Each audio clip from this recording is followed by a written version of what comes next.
Hi, welcome to my channel. இந்த வீடியோவில் மொத்த ராத்திரி அப்படிங்கிற ஒரு படத்தில் திரை விமர்சனம் பற்றி தான் பார்க்க போகிறோம். இதை வந்து யார் இயக்கியிருக்காங்கன்னா ராஜா கருப்புசாமி அப்படிங்கிறவங்க தான் இயக்கியிருக்காங்க. இந்த படத்தோட ஹீரோ பார்த்திங்கன்னா ஸ்ரீகாந்த், ஹீரோயின் வந்து அனுஷ்மா. அவங்க வந்து சிறை யூத் படங்கள்லாம் நடிச்சிருக்காங்க.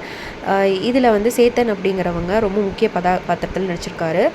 இந்த படத்தோட கதை என்ன அப்படின்னா, தூத்துக்குடிக்கு பக்கத்தில் ஒரு சிறிய கிராமம். அந்த கிராமத்தில் ரிஷிகாந்த் அப்படிங்கிறவங்க இருக்கார்.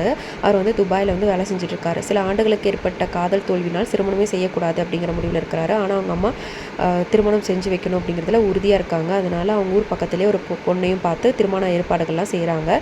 ஆனால் திருமணம் அப்படின்னு சொன்னால் அவங்க ஸ்ரீகாந்த் வரமாட்டாங்கன்னு சொல்லிட்டு வேற ஒரு காரணத்தை சொல்லி வர வைக்கிறாங்க.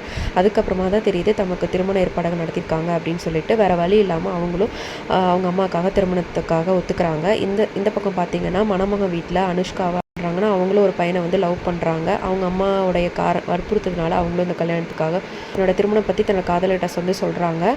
அவரும் சரி நான் உன்னோட எப்படியாவது வந்து காப்பாற்றிடுவேன் அப்படிங்கிற மாதிரி அனுஷ்காவுடைய காதலனும் சொல்கிறாங்க. அந்த நம்பிக்கையோட அவங்களும் திருமணத்துக்கு ஒத்துக்கிறாங்க. ஸோ திருமணத்துக்குடைய முன்னாள் ராத்திரி என்ன நடக்குதுன்னா, ஸோ தன்னுடைய காதலை ஸ்ரீகாந்த் கிட்ட சொல்கிறாங்க அனுஷ்மா. அப்படி இந்த மாதிரி கோயிலில் வந்து வெயிட் பண்ணுவார் அப்படிங்கிற மாதிரி சொல்லியிருப்பாங்க. உடனே நான் வந்து உன்னை கூட்டிகிட்டு போகிறேன், நான் வந்து உன்னோட காதலுக்கு ஹெல்ப் பண்ணுறேன் அப்படிங்கிற மாதிரி சொல்லுவார். இந்த ஸ்ரீகாந்தோடைய காதலும் வந்து கோயில் பூசாரி இருப்பாங்களே, ஸோ அவங்க மூலமாக இந்த அனுஷ்மாவுக்கும் வந்து தெரிய வருது. இதுக்கிடையில் இந்த மாதிரி பிரச்சனை நடந்துட்டு இருக்கும்போது வீட்டில் வந்து எல்லாரும் தேட ஆரம்பிக்கிறாங்க. என்ன 2 பேர்த்தையும் காணோம் அப்படின்னு சொல்லிட்டு. அதே மாதிரியான அவங்களுடைய காதலும் வந்து தெரிய வருது. இதனால 2 பேர்த்துக்கும் வந்து சண்டை நடக்குது. ஸோ இதுதான் கதை.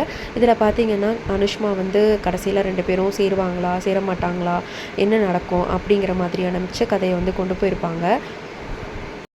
இந்த படத்திற்கு ஏன் மொத்த ராத்திரி அப்படிங்கிற பேர் வச்சுருக்காங்கன்னா, கல்யாண நாள் அன்னைக்கு இரவில் நடக்கக்கூடிய சில பிரச்சனைகளை அடிப்படையாக வச்சு இந்த கதையை வந்து இயக்கியிருக்காங்க. அதனால் இந்த தலைப்பை வந்து சூஸ் பண்ணியிருக்காரு இயக்குனர்.